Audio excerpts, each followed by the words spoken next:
In today's video, I'm going to share with you a fantastic tip to really improve your short game, your quality of strike with your pitch shots. Use the loft, use the bounce, stop hitting those heavy contacts. Make sure you check this video out to find out how.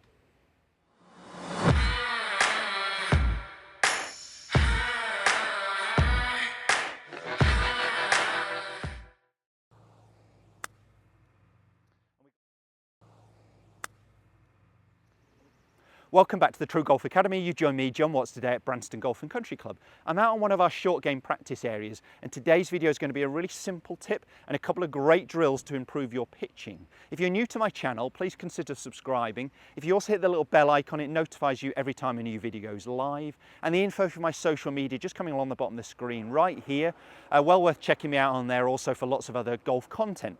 So today what we're going to be talking about is utilising the loft and the bounce correctly to stop us digging. Golfers who are digging, they can hit good shots, but they're de-lofting the golf club, lowering the flight, and the contact has got to be pinpoint perfect. What we see actually with really good pitchers, very shallow divots, almost grazing the turf, really utilising the loft and the bounce. And it means they have a much larger margin of error. So they're not digging in, they're definitely using the bounce of the golf club. So the bounce is just that the trail edge here of my wedge is lower than the front edge. And it's designed that the back edge strikes the ground first, not the front edge. So we do not want to return impact with our handle leading the golf club, de-lofting the golf club and also causing that to dig. So that might be an impact position we're looking for more with our mid irons, but we don't really want to return that way when we're talking about utilising loft and bounce, so bunker shots, pitch shots around the green where we're really looking for some height.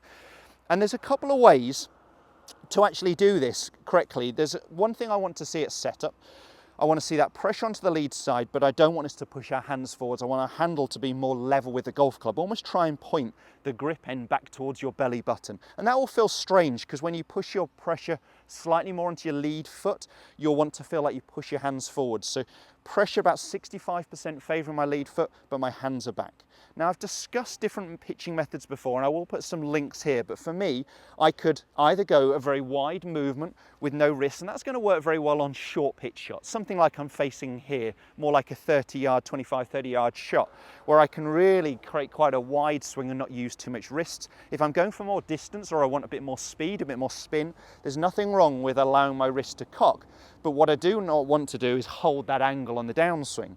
So if I go for the wrist cock method here, which means the club is traveling a little bit further, can generate a bit more speed, I've got to feel like I allow that club to catch up with my hands. And I want to get that practice feeling that I'm brushing the grass, or I go for the very wide movement here, where it potentially on short shots is easier to get that shallow divot that we're really looking for.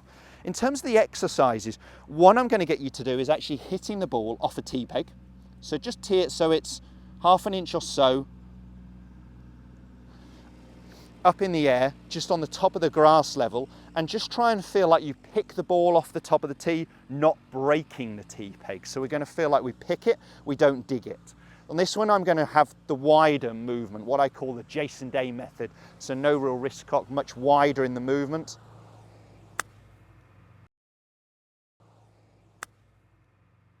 And we got a lot of height, a lot of elevation, landed up there where I'd put my flag, and I haven't broken the tee peg. I've just pushed it forwards. I haven't broken it. So that's a really, really good exercise to make sure that we're shallow. And you'll see no real cut of the grass there. It is just skimming it. And the other exercise that works really well with a tee peg is just push it into the ground in front of the ball, try and hit the ball and miss the tee peg. So I've got it again relatively low, only about half an inch above the surface, and it is about a club and a half's width in terms of the club head ahead of the golf ball, so around 6 inches. And I'm just going to try and hit the ball and miss the tee peg. On this one, I'm going to have the approach where I allow my wrist to cock a little bit more, and what I've got to do there is allow that club to catch up with my hands, that I'm not driving my hands forward. So let's give that a go. So early wrist cock,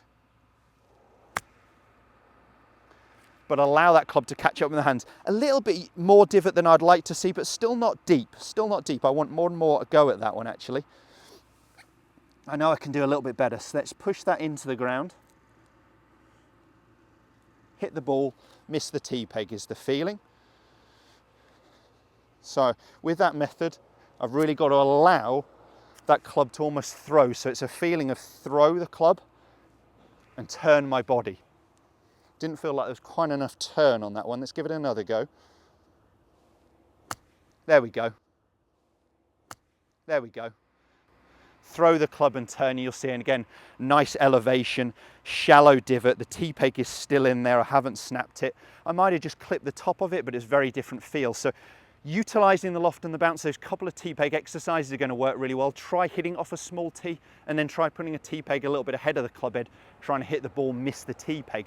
Whether you go for the wide movement here, which I think is a great method to use for short shots within sort of 30, 40 yards, or you have the wrist cock method here to generate a little bit more speed, a little bit more spin.